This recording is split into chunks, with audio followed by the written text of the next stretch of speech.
The following video describes the operations of the ACORN Companion app and its relationship with the ACORN Smart Tablet, which is this product here, which is a 10.1-inch Android-based smart tablet designed and developed to support older people.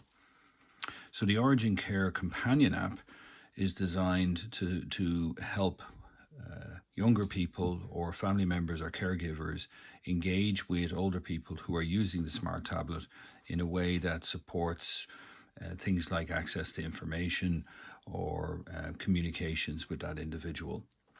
So what we'll do is we'll begin by starting this app, and this is a first time start of the app. So the first thing we do is end up getting access to things like the microphone and permissions, and then we're asked to enter username or password. Had we not, we would have entered the sign up phase, but I've already got a password, so we don't need to go through that exercise, so we'll just go straight in and log in.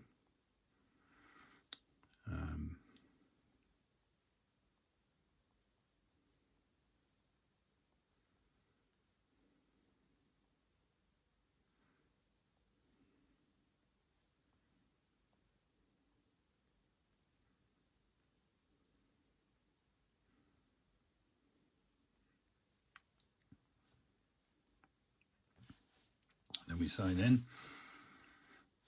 We receive a number of splash screens to support easy use of the product. And then we're brought to an add user page. The add user page is designed to connect the smart tablet with the companion app.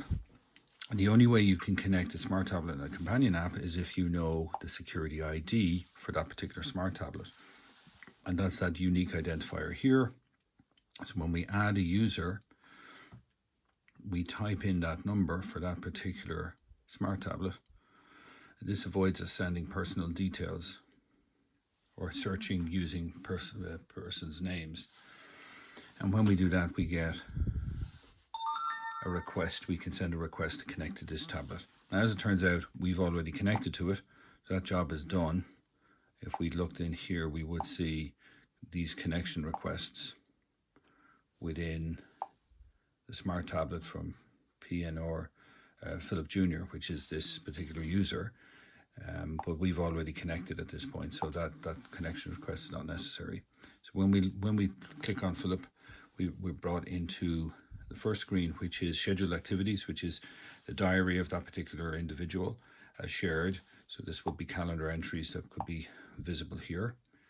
We can see HAHFN or HAFH from and that's represented in both environments. Latest updates supports the updates of a facility, and notice board would be the notice board for that facility, events, closures, whatever may be happening in that environment. If we go to the next button, we are introduced to the opportunity to share video. So in this case, we have two images already in place, but we could add from either the gallery and choose a picture. So pick this particular picture and add it. And then that picture is now available, actually will be made available to the user, and we see it come in like this. And when we open this, we get access to that image, and the user can share or delete that image depending on their preferences. We can also push an image to the tablet. So if we will pick this image, we can push that image out to the tablet. And again, in conversation with somebody older, it's possible now to share images and also present them to the tablet in an easy to use fashion. So the older person just has to hold the tablet without having to consider the user interface with too much difficulty. You can also share videos. And you can clearly delete those images if you've decided that you want to change your mind on what you send. We can also make phone calls to the tablet. So we'll press this, and the phone call appears as a singular circle here, and we can accept that call.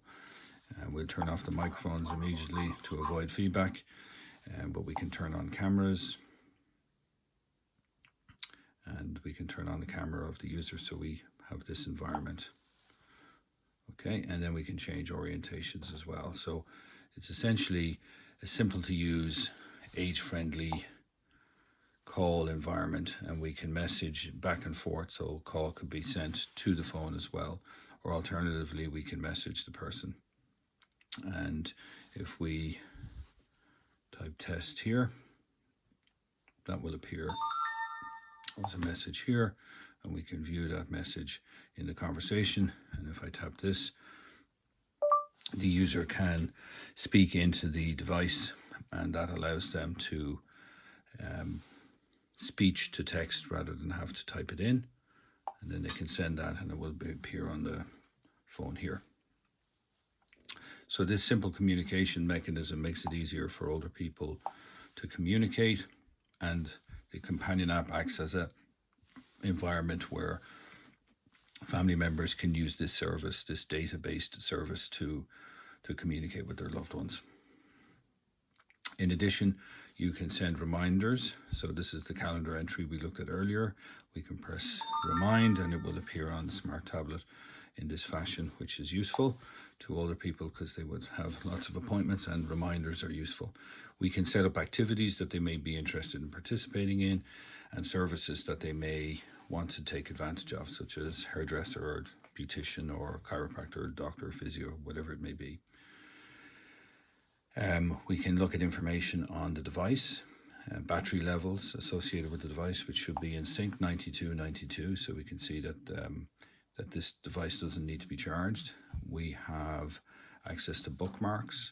These bookmarks are handy, so it's essentially web pages, so that an older person doesn't have to type it in. They can show it on the tablet, and that bookmark is now displayed. So this can be, again, easy for people who struggle with the ACORN interface. Family members now can remotely support them. In addition, you can add bookmarks. So we can put in a bookmark for popular websites that users may be interested in. So now that's entered, we can display that on the tablet.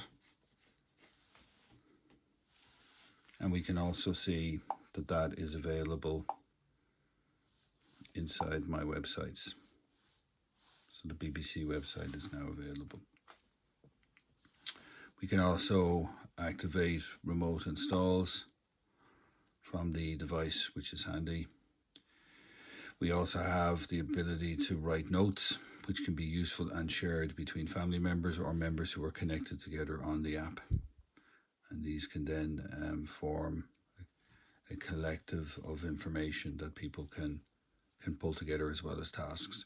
So the value of this product is its ability to support users, help older people who are on smart tablets. The other feature here is switch users. So we as a caregiver, you may have more than one ACORN user, so you can select another ACORN and share other photos with them. So here you can see there's no photos shared with them, and you can begin the process of adding and sharing photos.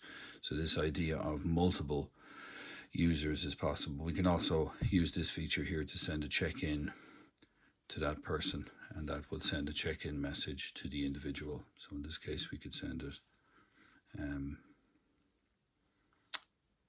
to Mary, and that send-in will send a message to another ACORN user, and that called Mary Canan. So that concludes the demonstration on the Origin Care product.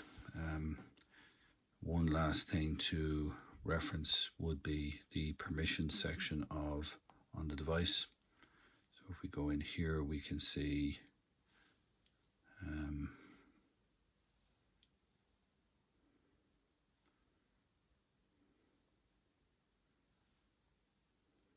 these are the permissions that are set and were set at the beginning of the process and are now set in the device.